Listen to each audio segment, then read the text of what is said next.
Hello दोस्तों, आज हम पढ़ेंगे सीडीपी से रिलेटेड। किसी भी कंपटीशन एग्ज़ाम में यदि सीडीपी आती है तो आप सही चैनल पर आए हुए हैं। यहाँ हम सब सीडीपी के सभी क्वेश्चन कवर करेंगे। 30 में से 30 क्वेश्चन की गारंटी लेते हैं। यदि आप जुड़े रहेंगे हमारे चैनल पर तो ये गारंटी है 30 में से 30 क्वेश्चन आप सभी के सही होंगे। तो सीडीपी का आज पहला टॉपिक है ईएल थॉर्नडाइक जी, जो कि सभी लोग जानते हैं। थॉर्नडाइक जी शिक्षा मनोविज्ञान के जनक के रूप में जाने जाते हैं। यहाँ से एक नंबर का क्वेश्चन बनता है, जो कि आप यदि यूपी टेट में बैठे हैं, एमपी टेट में, सी टेट में, सुपर टेट में भी एक नंबर का क्वेश्चन यहाँ से आ जाता है। तो सबसे पहले आज का टॉपिक है ईएल थॉर्नडाइक। तो थॉर्नडाइक जी के सिद्धांत को प्यास एवं त्रुटि का सिद्धांत भी कहा जाता है, ये सभी जानते हैं। कहाँ के निवासी थे? अमेरिका के निवासी थे। किस पर प्रयोग किया था? भूखी बिल्ली पर 1913 में इन्होंने प्रयोग किया था। इन्होंने एक बॉक्स था, पजल नाम का बॉक्स, उसमें भूखी बिल्ली को बंद कर दिया था। सामने एक मृत मछली को रख दिया था। भूखी बिल्ली मृत मछली को देखकर पिंजरे से बाहर निकलने की कोशिश करती है, बार बार प्रयास करती है और बार बार प्रयास करते हुए भी बाहर निकल जाती है। तो इसी को इन्होंने एसआर थ्योरी या एसआर बॉन्ड कहा है। एसआर थ्योरी का मतलब क्या है? सबसे पहले हम यही समझते हैं, पूरे थॉर्नडाइक में सबसे वेरी मोस्ट है वो है एसआर थ्योरी। तो एस का और आर, एस का मतलब होता है स्टिमुलस,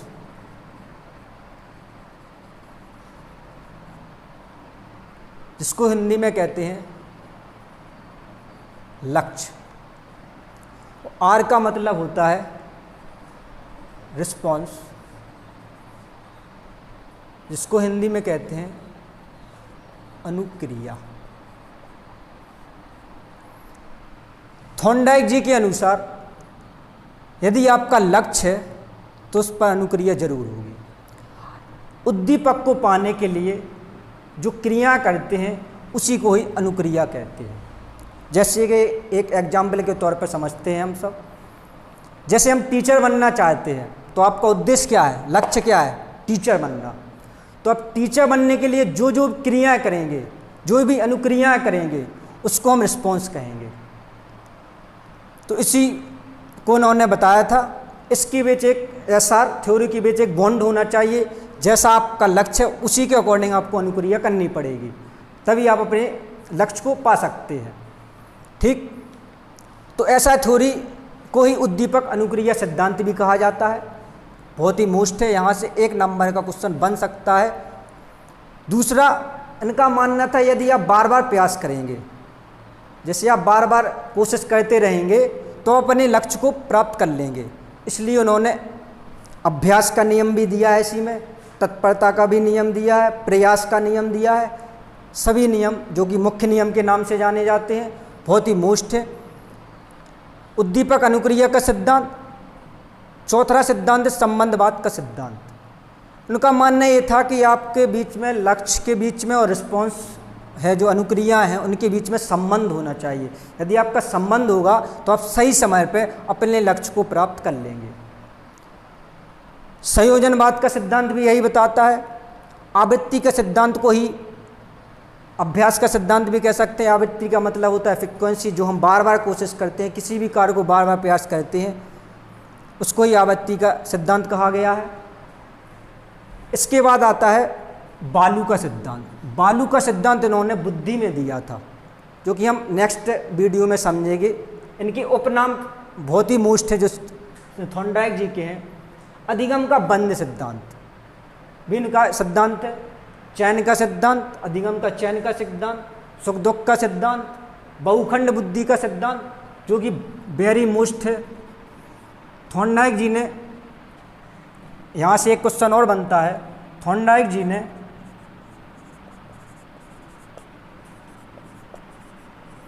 बुद्धि के 3 नियम, 3 बुद्धि बताई थी। पहला थी मूर्त, दूसरी अमूर्त, तीसरी सामाजिक। ये 3 बुद्धि के बारे में थॉर्नडाइक जी ने बताया था। यहाँ से भी एक नंबर का क्वेश्चन आ सकता है। इसके बाद है बहुखंड बुद्धि का सिद्धांत, बहुकारक बुद्धि का सिद्धांत भी थॉर्नडाइक जी का है, उस सिद्धांतवाद का सिद्धांत भी थॉर्नडाइक जी के हैं। सबसे मोस्ट यह है कि यदि इनके उपनाम बहुत ही मोस्ट है, जो इनके उपनाम है, सब उपनाम है, इन सभी सिद्धांतों के जो दिया है वो थॉर्नडाइक जी ने दिया है। इसके बाद इनकी पुस्तक, जो कि सबसे पहली most education psychology, very most, यहाँ से एक नंबर का क्वेश्चन आता है। तो एजुकेशन साइकोलॉजी पुस्तक थॉर्नडाइक जी की है। एनिमल इंटेलिजेंस भी थॉर्नडाइक जी की है। साइकोलॉजी ऑफ लर्निंग भी थॉर्नडाइक जी की है। और human nature and social order, ये भी मोस्ट है, भी थॉर्नडाइक जी की है। तो इनकी पुस्तक और सिद्धांत को आप लोग एक बार अच्छी तरह से देख लें, समझ लें। सीखने के नियम, जो कि मोस्ट इम्पॉर्टेंट नियम है थॉर्नडाइक जी के, इन्होंने 2 नियम दिए थे। पहला नियम है मुख्य नियम और दूसरा नियम है गौड़ नियम। मुख्य नियम में 3 नियम बताए थे। पहला है अभ्यास का नियम, दूसरा है तत्परता का नियम, तीसरा है प्रभाव का नियम। तो सबसे पहले हम सब पढ़ चुके हैं कि ऐसा थ्योरी दी थी थॉर्नडाइक जी ने। तो थॉर्नडाइक जी के अकॉर्डिंग यदि आप स्टिमुलस, अपने लक्ष्य को प्राप्त करना चाहते हैं, तो सबसे सर्वप्रथम तत्परता का होना बहुत ही अति आवश्यक है। यदि जैसे एक एग्जाम्पल के तौर पे समझते हैं कि हम टीचर बनना चाहते हैं। यदि हम टीचर बनना चाहते हैं तो सबसे पहले हम सबको तत्पर होना पड़ेगा, उस कि हमें नहीं एडेक्ट होना पड़ेगा। एक प्रकार से एडेक्ट होंगे तभी हम टीचर बन सकते हैं। तो इन्होंने इसी नियम में यही बताया था कि आप किसी भी कार्य को कर रहे हैं तो सर्वप्रथम उसमें तत्परता का होना बहुत ही अति आवश्यक है। इसके बाद उन्होंने बताया था अभ्यास का नियम, कि हमें प्रतिक्रिया को, अपने उद्देश्य को पाने के लिए बार बार अभ्यास करते रहना चाहिए। यदि हम कहाँ त्रुटियाँ कर रहे हैं, कहाँ हम गलतियाँ कर रहे हैं, उसका एनालिसिस करते रहें, अभ्यास करते रहें, ताकि हम अपनी कमियों को जान सकें। तो इन्होंने अभ्यास का नियम, दूसरा नियम बताया था। इसके बाद बताया था इन्होंने प्रभाव का नियम। प्रभाव का नियम में ये है कि यदि हम कोई भी कार्य कर रहे हैं उसमें हमें संतुष्टि है कि नहीं है। सर्वप्रथम आप किसी भी कार्य को करते हैं तो उसमें आपको संतुष्टि का होना बहुत ही अति आवश्यक है। और यहाँ से प्रभाव का नियम जो थॉर्नडाइक जी ने दिया था, पुरस्कार एवं दंड, पुरस्कार एवं दंड के बारे में भी प्रभाव के नियम में ही थॉर्नडाइक जी ने बताया था कि आपको यदि बाहरी अभिप्रेरणा से हमें यदि किसी व्यक्ति को अभिप्रेरित करना है तो उसको पुरस्कार करें, यदि वह कर रहा है तो दंड भी दे सकते हैं। तो प्रभाव के नियम में इन्होंने पुरस्कार एवं दंड के नियम को भी बताया था। तो ये हमारे मुख्य नियम 3 नियम थे जो कि हम समझ चुके हैं। इसके बाद आते हैं गौड़ नियम। गौड़ नियम में इन्होंने 5 नियम बताए थे। पहला है मनोवृत्ति का नियम, दूसरा है आंशिक क्रिया का नियम, तीसरा है सादृश्यता का नियम, चौथा है साचार क्रिया का नियम, 5वां है बहुप्रतिक्रिया का नियम। तो हम पहला समझते हैं कि मनोवृत्ति का नियम होता क्या है। जैसे कि हम टीचर बनना चाहते हैं हम सब, तो हमें मानसिक रूप से सकारात्मक होना पड़ेगा। मनोवृत्ति शब्द में ही अर्थ छुपा होता है कि मनोवृत्ति का मानसिक रूप से सकारात्मक होना, कि नहीं हम बन सकते हैं, नहीं हम एक काम कर सकते हैं, तभी आप उस काम को प्राप्त कर सकते हैं। तो इस नियम में उन्होंने ये बताया था कि आप यदि सकारात्मक हैं मानसिक रूप से तो आप उस अपने लक्ष्य को प्राप्त कर सकते हैं। दूसरा बताया आंशिक क्रिया का नियम। आंशिक क्रिया का नियम है कि हमें कोई भी कार्य कर रहे हैं उसको छोटे छोटे भागों में डिवाइड करना। कि हम जैसे पढ़ाई करते हैं, हम टीचर बनना चाहते हैं तो हम अपने एक टाइम टेबल को रखेंगे, छोटे छोटे डिवाइड में 1 घंटा हम EVS पढ़ेंगे, आध घंटा हम CDP पढ़ेंगे, आध घंटा मैथ पढ़ेंगे। हम अपने कार्य को डिवाइड करके पढ़ेंगे। तो इसी नियम में उन्होंने बताया था कि आंशिक क्रिया का नियम मतलब हमें अपने कार्यों को भागों में विभाजित करना ही आंशिक क्रिया का नियम होता है। तीसरा नियम है सादृश्यता का नियम। वेरी मोस्ट, यहाँ से 1 नंबर का क्वेश्चन आया था। टेट में वेरी मोस्ट क्वेश्चन है सादृश्यता का नियम। ये होता क्या है? सादृश्यता का नियम ये होता है कि आपके सामने कोई परिस्थिति आती है, कोई कठिनाइयाँ आती हैं, तो आप अपने पूर्व ज्ञान का प्रयोग करेंगे। जैसे हम समझते हैं कि आपके पास्ट में कोई घटना हुई थी, कोई समस्या आई थी, आपने उस समस्या के प्रति क्या अनुक्रिया की थी। यदि भविष्य में वैसी समस्या आती है तो आप उससे मिलती जुलती अनुक्रिया करेंगे कि हमने कैसे पास्ट में किया था, उसको कैसे सॉल्यूशन किया था, अपनी समस्या से कैसे निपटारा किया था। इस नियम में यही बताया गया है कि सादृश्यता का नियम, मतलब कि हम अपने माइंड में दृश्य बनाएंगे कि हमने कैसे वो सॉल्यूशन किया था, तो इसी को ही सादृश्यता का नियम कहा गया है। चौथा नियम है साचा क्रिया का नियम। साचा क्रिया का नियम है कि संबंधवाद होना चाहिए कि जैसे यदि आपके सामने कोई कठिनाइयाँ आती, जैसे आपने पास्ट में कोई कठिनाइयाँ आई थी, तो उसके प्रति आप वैसे ही अनुक्रिया करेंगे, उसके बीच एक संबंध बनाएंगे, तो उसको ही साचा क्रिया का नियम कहा गया है।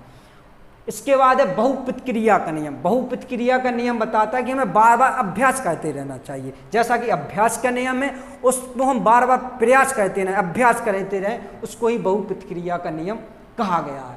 तो ये 5 गौण नियम थे, 3 मुख्य नियम थे। वेरी मोस्ट यहाँ से ऐसा क्वेश्चन बनता है, क्वेश्चन में पूछेंगे कि मुख्य नियम इनमें से कौन सा नहीं है।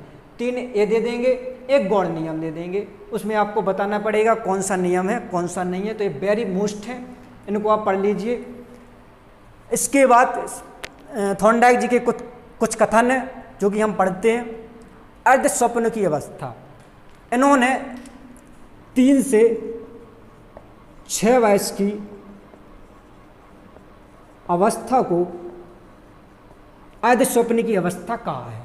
वेरी मोस्ट है, कई बार आ चुका है ये एग्जाम में। अर्ध स्वप्न की अवस्था, 3 से 6 वर्ष की अवस्था को अर्ध स्वप्न की अवस्था किसने कहा है? थॉर्नडाइक जी ने कहा है। दूसरा कथन इनका है सत्य एवं तत्वों के दृष्टिकोण से, सत्य एवं तत्वों के दृष्टिकोण से उत्तम प्रतिक्रिया की शक्ति ही बुद्धि है। किसके अनुसार? थॉर्नडाइक जी के अनुसार। इसके बाद एक और कथन बताया था इन्होंने कि आप घोड़े को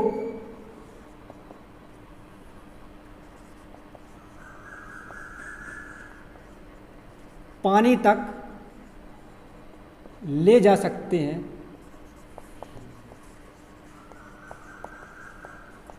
लेकिन मजबूर नहीं कर सकते हैं। यह कथन किसका है? यह भी कथन थॉर्नडाइक जी का है, जो कि सीखने की बुद्धि से संबंधित है। तो ये 3 कथन इनके मोस्ट हैं। बाकी के ये सीखने के नियम, मुख्य नियम, गौण नियम और सिद्धांत, ये हम सब पढ़ चुके हैं इस वीडियो में। इसके बाद आप लोग क्यूज करें, थॉर्नडाइक से रिलेटेड सभी क्वेश्चन का क्यूज करें। यदि आपका इससे बाहर क्वेश्चन जाएगा तो आपके बताना, इससे बाहर क्वेश्चन आपका कोई भी नहीं जाएगा किसी भी एग्जाम में हो। तो प्लीज़ चैनल को सब्सक्राइब करें, अच्छा लगा हो तो लाइक करें, शेयर करें। Thank you.